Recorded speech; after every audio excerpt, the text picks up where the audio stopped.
torpağa peyni qarışdırmamış vermək məsləhət görmürdüm. O videomun altına həm çox belə tənqidi rəylər gəlib, amma mən həmişə demişəm, praktiki və elmi olaraq demişəm. Baxın, yəni biri də yazıb salam 4 illik yonca yerinə vermək olar, yəni səppək olar qışda peyni. Yar çürümüş peyni, tam çürümüş peyni, bəli, səppək olar. Qışda həm yoncanın, yeni yoncanın, həm də 1 illik, 2 illik yoncanın şaxtalardan kökünü qoruyacaq. Həm də örtük yaradacaq. Həm də yavaş-yavaş baxın, gördüyünüz əlindəki peyindən qida maddələri bitkinin kökünə yaxınlaşacaq.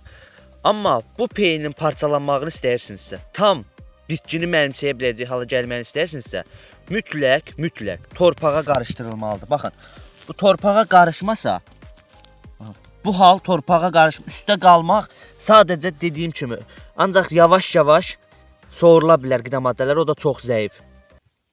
Həm yoncanın üzərinə düşəndə bu halına da ait video çəkəcəm, burada deməyim, videonu uzatmaq istəmirəm.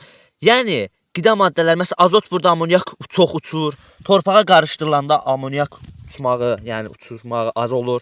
Bununla yanaşı torpağa qarışır, qida maddələri uçmağı azalır, həm torpağı yumşaldır, torpağın qida maddələrini artırır, su tutma qabiliyyətini yaxşılaşdırır. Bununla yanaşı bu da torpağın humus qatını artırır. Və bir çox prosesdə yerinə yetirir ki, bu hamısı torpaqda, torpağın altına verilməlidir şumla. Bu daha yaxşı olar. Amma biz əgər sahəmizə səpiriksə, üstə ancaq örtük, bir də yavaş-yavaş yağışlarla yuyulma ilə bitkiyə çata bilər. Bu faydası ola bilər. Xahiş edirəm, tənqid etməzdən əvvəl fikirləşin. Praktika edibsizsə, o praktikanı necə edmişsiniz bilmirəm. Amma mən praktikamda və gördüyüm fermerlərimizin praktikasında torpağa şum altına verilməyi daha yaxşıdır. Onda gəlin belə bir şey deyək. Şum altı gübrəni elə üstdən səpin, onda şum altına verməyin. Bu da olmur axı. Şum altı gübrənin məqsədi şum altına verilməkdir. Yemləmənin məqsədi yarpaqdan verilməkdir və s. Onun üçün peyni də şumun altına verilməlidir. Belə üzdə qalmaqla heç bir fayda vermir. Fayda dediyim kimi örtük yaradır, əgər qış ayında verilsə. Başqa da heç nə.